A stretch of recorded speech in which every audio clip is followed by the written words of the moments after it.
Claudia Vernotti and Giulio Finzi, very welcome. We've heard several times during this trade expo that a very big share of Chinese outbound travel has to do with shopping tourism. Adam Wu just shows us a couple of numbers in the last session. So what now? We cannot travel, what then? Claudia and Giulio will show us how a part of that tourism, that travel tourism, shopping tourism is becoming international e-commerce. Claudia from Bella Italia speaks fluently Mandarin, studied in China, lives now in Brussels and heads up ChinaEU. And ChinaEU is an organization engaged in building bridges and facilitating business between China and the EU.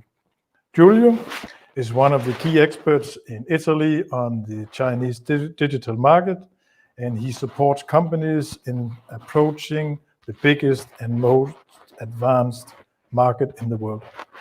Giulia, Claudia, welcome. Thank you. Thanks. Thanks a lot, Jan. While I speak, I will put this on presentation mode. Yes, thank you so much for the invitation and also for the introduction. It is great to be here at the BUZZ Expo China Summit, and really I would like to congratulate you for having set up the platform and also having run this series of events and the Expo online so actively and keeping everybody engaged.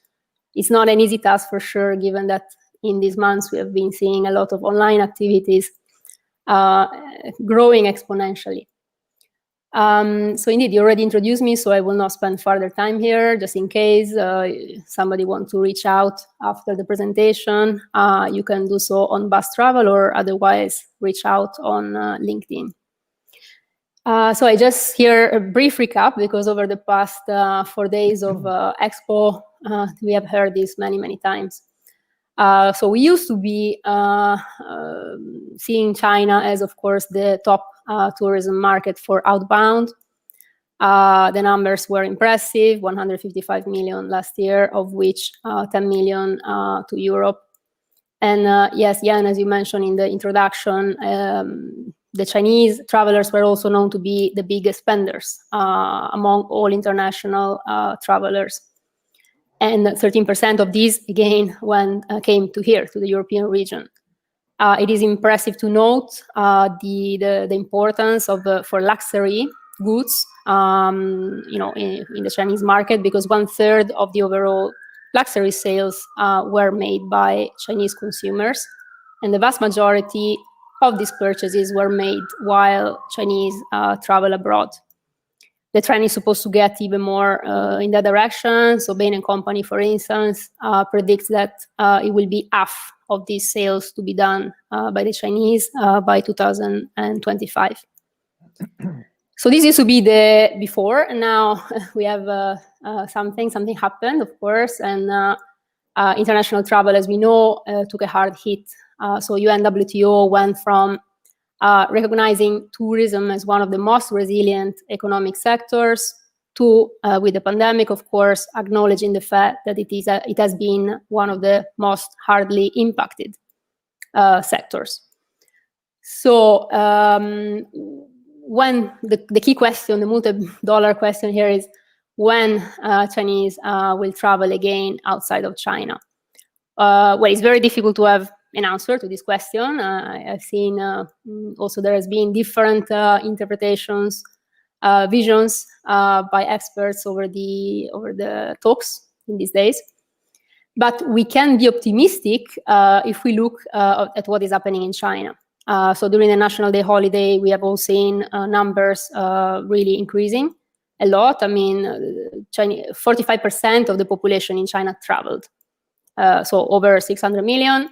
And that means 80% of what used to be the same period last year. And in terms of spending, that is 70% of what they used to spend last year. The picture on the right is quite symbolic. So you can see there a duty-free store in Sanya, in the exotic island in the south of China, in Hainan. And over there, I mean, this duty-free, Sanya Haitang Bay duty-free shop they basically registered a record, never seen before, record of sales in the period July, August of this year. So all this to say what? To say that the Chinese traveler have already a strong demand both for traveling and for shopping while traveling.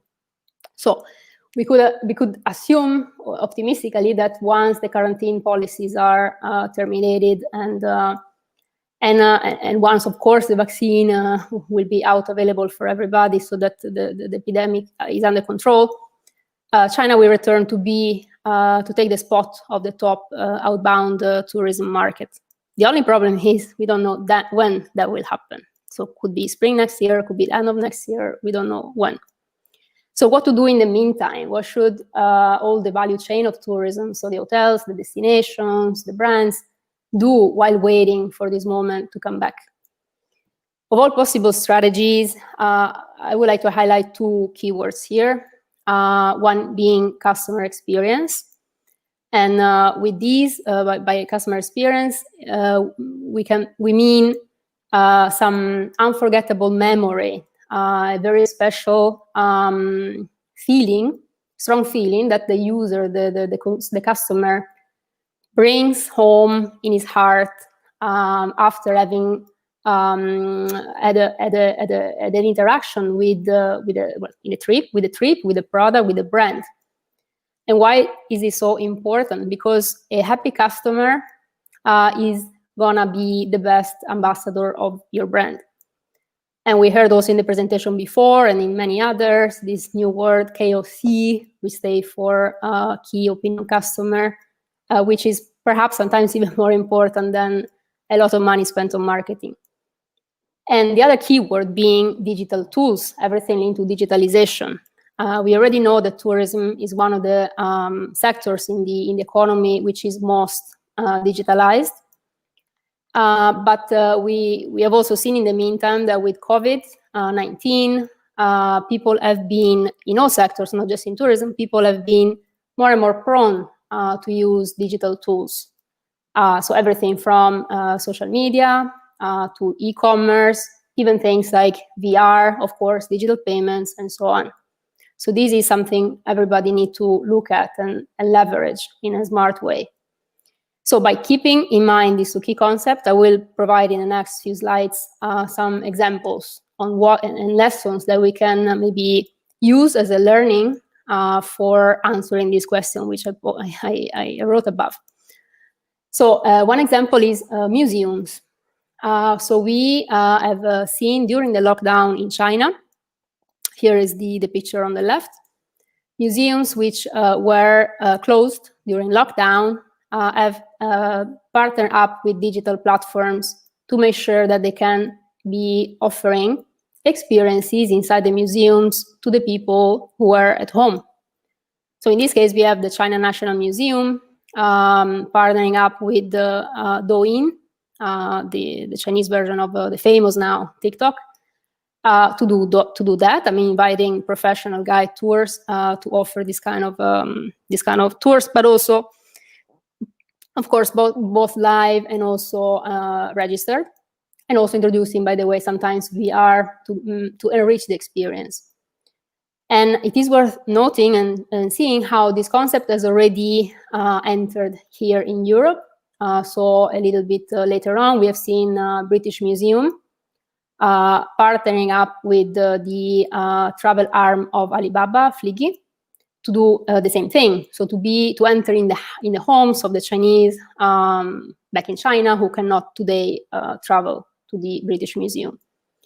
And I would like to also mention a third case within this context, which is super brand new. I mean, it is an announcement from a couple of days ago, which sees Louvre, so the museum in Paris, very famous, of course, also in China, to open up a collaboration again with Alibaba, this time with the Tmall, the B2C platform, through which basically they are offering to the consumers the possibility to buy products which are inspired by the treasures, by the collection of the museums.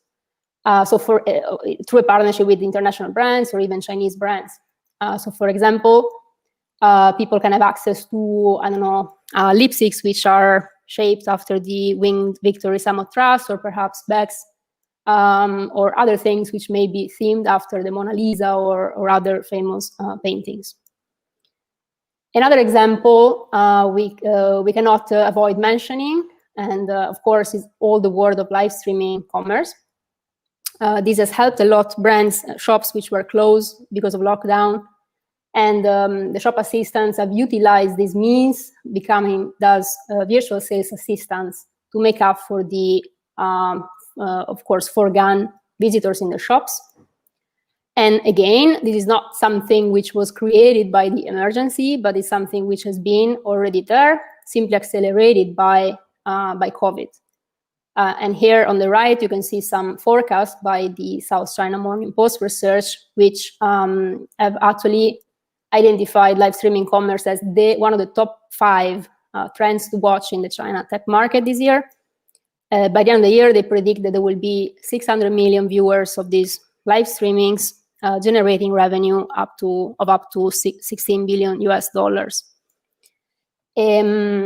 I don't know how many of you are super familiar with this, but another very interesting trend is that of hotels, which normally, of course, sell online rooms. That's their core business, room nights, but who can also actually sell products which are linked, of course, to the hotel. So everything from mattress to the bed sheets to the body care products, or even, I don't know, very special maybe products, local products that you may find if you have a breakfast in the buffet in the morning. And this is a way, again, connecting both worlds, digital and experience, because it's about bringing the hotel experience via e-commerce to the homes of the guests who today may not come to your hotel. And last but not least, I mean, it's a little bit of a combination of all of those. I mean, all the value chain of tourism possibly, right? So hotels, attraction sites, restaurants, brands, who through the help of live streaming tools can be in touch with those future consumers and sell, or better pre-sell experiences for the future. So for example, hotels, I mean, here all the cases are taken by Trip.com, the largest online travel agency in Asia, who has been a leader in this, but is not the only one. And you see that hotels indeed can sell these vouchers for future use, because, for instance, a hotel in Thailand may not know when they can welcome again Chinese tourists, but they can sell in advance a future option for those a future use in the next 6 months, 8 months, or even a year from now. And why this is specifically interesting, besides the fact that it's quite an innovative way, and also something which can revolutionize the customer journey of the traveler, but it's also because this is something that can be particularly interesting for all those brands. And I'm not talking here about the Gucci of the situation, which, you know, already have a presence in China, so can make up for the lost opportunity of the Chinese traveler by compensating with their sales in mainland China. But all those brands like boutique shops who are really part of the discovery process of maybe exploring a new destination. So if all this ecosystem, you know, could be set up in a way to enter in the mind and in the dream of the future traveler, this could be something probably very interesting for these for these tourism companies. And with this one, I would like to actually give the word to Giulio, who can give us really some views with his expertise in what could be the future concept and the evolution of all these of course, linked to travel and linked to online shopping. So I will stop here. Thanks a lot. Thanks, Claudia. Good afternoon, everyone. I'm Giulio Finzi from NETCOMM, the Italian e-commerce association, part of Ecommerce Europe. Live a local experience is part of the tourist package for many years. So it's one of the key elements for creating a really engaging experience when you visit somewhere in the world. And in many situations, I'm based in Milan, and now I'm talking from Milan. It's the experience, and it's a shopping opportunity. So some examples. In person, if you travel to Milan, you can have a private tour of the Milan fashion district. And obviously, you have a personal shopper, you have a guide, and then you can buy. Again, you can create your wedding rings, so you can go to a lab with some expert artisan working on the wedding rings, and obviously you can buy the rings. And again, for perfume, you can have a perfume workshop in Milan. So all experience in person, obviously traveling to Milan. And obviously the same for food and wine. You can have wine tasting. It's again, Italy, you know, it's really one of the most important wine producer in the world. And so all over Italy, you can have wine tasting and wine tourism opportunities. For instance, Frescobaldi is the most ancient wine producer in the world because they produce wine since the medieval age. So in Tuscany, in the heart of Italy, there are beautiful locations, venues, where you can visit and taste the wine and buy the wine. So living the experience and shopping, food, wine, fashion are where, I would say, where part of the an advanced tourism offer. Now the shopping becomes digital. Local shopping can become digital.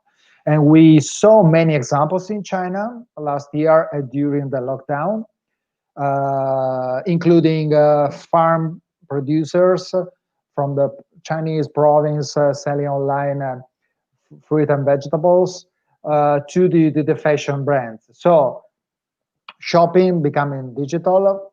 And what we think, and this is definitely something new, it's a challenge, and we would like to discuss with you, if some of you listening to us would like to discuss, sharing his or her ideas. We think that boutiques that in the past received many Chinese tourists with high, really, as Claudia mentioned, huge volume of sales. Now they can turn to live streaming because the boutiques can try to recreate that experience using the live streaming. So the boutiques has show stages. Live streaming was a booming phenomenon last year in China during lockdown. Louis Vuitton, Burberry, Prada, and many brands discovered it in China, and now is becoming also popular in Europe. Motivi is an Italian brand, fashion brand. It was the first brand in Europe starting live streaming commerce, and using physical boutiques, high street boutiques as a stage. So it's something going on.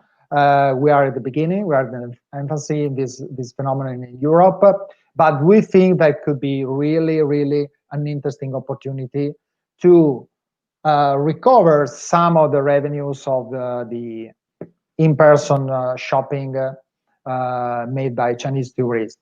So it's definitely a great challenge, but we believe that some operator like Galeries Lafayette in Champs-Élysées, for instance, they had in the past really a big part of their revenues from Chinese tourists.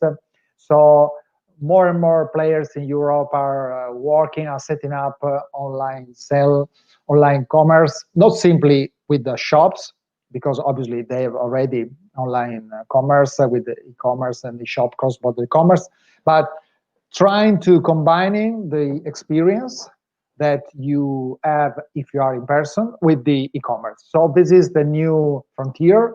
It's a challenge, but we think that could be really an interesting part of the new wave of tourism for the next future. thanks a lot, and that's what we would like to share with you. And obviously, we are here for any questions or comments. Thank you, Claudia. Thank you, Giulio. As Claudia said, this isn't something which started by the pandemic. It was already there before, but it really picked up in speed after the pandemic. A new way, a lot of new initiatives. My personal, now you're from Italy.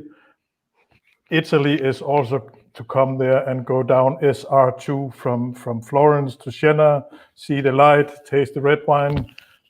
You can't do it all virtually. A lot we can take digital, but there's a lot more to the world than only digital. You too will have your booth on our Expo, and you are available. Reach out. You have your diary, your calendar. I just recommend reach out to these two experts and have a talk with them. Thank you so much. Thank you. Thank you. It was great to be here. Thank you.